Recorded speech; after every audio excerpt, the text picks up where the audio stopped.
happens in adulthood is that most of us who've had our glitches along the way are operating in a emotionally detached place, or we're operating as if today were yesterday. What is it? Mixed. The sign of boredom is a sign to change. And what is it? That we change our mind? We change where our observer sits in our brain that begins to fire new neurons, which the rabbit hole is like a wormhole that loops us into a new neural net in the brain that's already there, by the way, that now we're going to start living our life from this point of view. And in this point of view, we have never knew what it was to get over guilt by changing our past. That's a new one. And that the promise of our new mind beckons us to new feelings and emotions we've never experienced. I mean, what would it be like? We can only imagine the absolute plethora of possibilities that exist beyond our boredom. Change in itself means then that we have to abandon our old self. It means that we have to leave behind our identity and begin to speculate who we could be. To change means modifying our behavior enough so that it's permanent. So if somebody is characteristically responding in the same way over and over again, and that person wants to change the way that they're responding, it requires looking at the problem on several different levels. Sometimes it requires understanding that emotional pattern and connecting the parts of the nervous system that are about emotional survival and cognitive appraisal, and working through the emotional stuckness. That's why I suppose there's so many different types of therapies. There's therapies that are geared more at looking at emotions, more at looking at cognitions, more looking at behavioral ways you can help yourself to get out of a pattern. But I think, again, looking at the human organism as every living system as an integrated whole, that if there are ways of integrating cognition, emotion, behavior, physiology in your approach to change, then that's what's ultimately going to be most helpful. And there are a variety of techniques that can help a person to do that. See, I think what you want here is an answer. What is this thing the person can do? And I don't think there is a thing. I think there's a process that somebody who's in that kind of a pattern, there's a process of things that that person has to go through before they can really do that in a consistent way, repeatedly, so that actually they've relearned a new way of behaving. There's a human propensity for the mind to consistently move back to the past. That's a natural mechanism that's been developed over eons. When we have a new experience, whatever that experience is, that experience allows circuits and connections in the brain to begin to formulate. As those connections formulate, they release chemicals, and those chemicals make a feeling.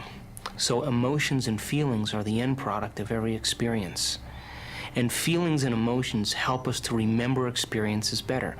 We know where we were on 9/11 because there was a feeling that was associated with it.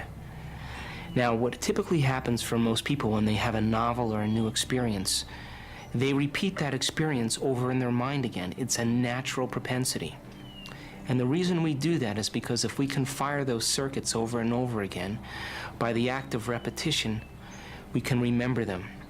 So we learn from an experience. Learning is making new connections. Remembering is maintaining those connections. And so there's a natural order in which we review something in order to remember it. Now, the problem is with most people is that they become so immersed in the feelings of certain experiences is that feelings become the means of thinking. In other words, feelings determine their thinking. When that happens, we only are living from the past because by definition, feelings are associated to some past event. So if we determine our future based on a feeling, what we're really saying is, I'm trying to create a future situation from a past situation. And invariably, we will always continuously recreate the future based on the past, and that future will be more of the past. So what will we see? People who are wired in victimization, people who are wired in suffering, people who are wired in their insecurity, and the feelings become the barometer of their reality, then in their future experience, they could only create reality based on how they're wired. They'll recreate the victimization in their life because it's all that they know. In order to create a new future, we have to leave the feelings of the past behind. We have to abandon the way in which feeling is the means of thinking.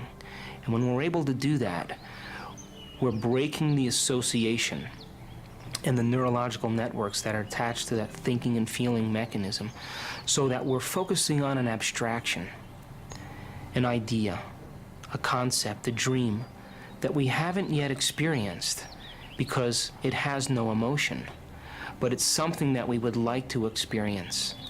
And that process of being able to abandon the means of feeling for a future potential is the greatest test for the human being. Our experiences color what we know.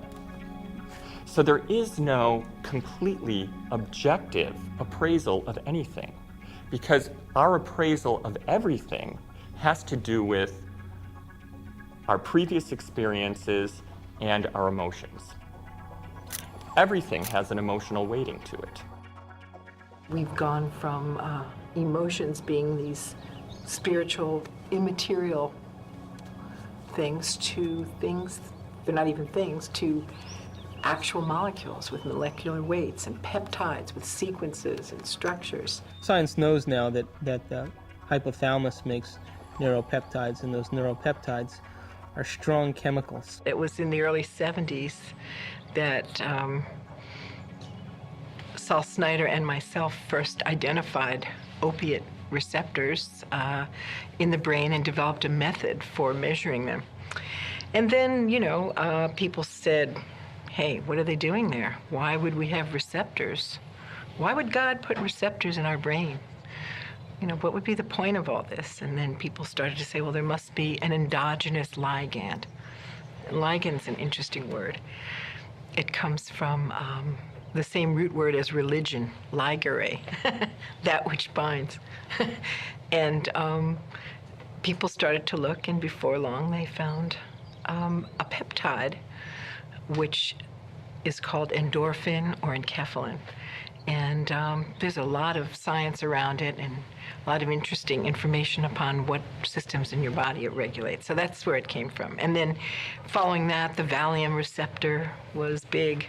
People found it and looked for endogenous Valium. And now marijuana receptors and endogenous marijuana is hot.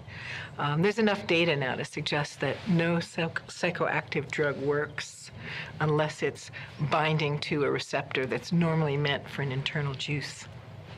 You mean I could make LSD if I wanted to? Yeah, well, you do, but it won't be chemically identical. In fact, Time magazine had a mistake there. They said that morphine was chemically related to endorphins, and that's not true, because morphine is a different kind of chemical structure. Endorphins are a peptide, but they both fit into the same receptor. So LSD and all the psychoactive mushrooms and different analogs, they hit a variety of receptors, actually. And so it's not their chemical structure, it's having the right shape and electrostatic charge to fit into the receptor. Well, here's the story of the peptide in the cell. The peptides find the receptors and dock onto them and stay attached, and they come off, and then they can come back on again, and while they're there, they are changing the cell. A receptor that has a peptide sitting in it sets off a whole cascade of biochemical events, some of which changes the nucleus of the cell. One of the sources of evidence that the molecules of emotion are the molecules of emotion is we have the same identical molecules in the simplest, even one-celled creatures. And so emotions are preserved throughout evolution. I mean, endorphins are in yeast and tetrahymena, simple one-celled organisms. So pleasure is so basic, and we were designed to run on pleasure. I think we're addicted to pleasure, and our brain is set up to record pleasure and seek pleasure.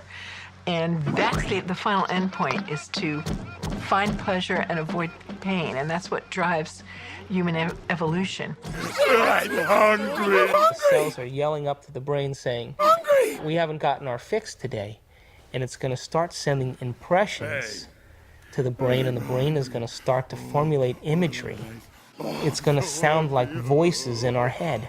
I'm hungry. To think of a reason why we should be depressed. Hungry. Think of a reason why we should be confused. Think of a reason for our own suffering. And the body is going to be telling the brain that it's not getting its chemical needs met.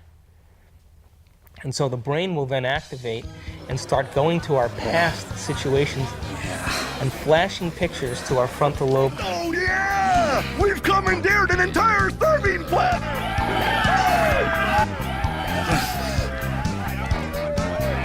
Yeah, keep it coming, keep it coming! Oh yeah! Addiction is a very powerful word. Is a very powerful word today, and I conclude that it is one of the most important words of all ages, because it fits into the concept of regeneration into enlightenment. And unless we understand addictions, no one here or in your audience will ever understand their own bodies.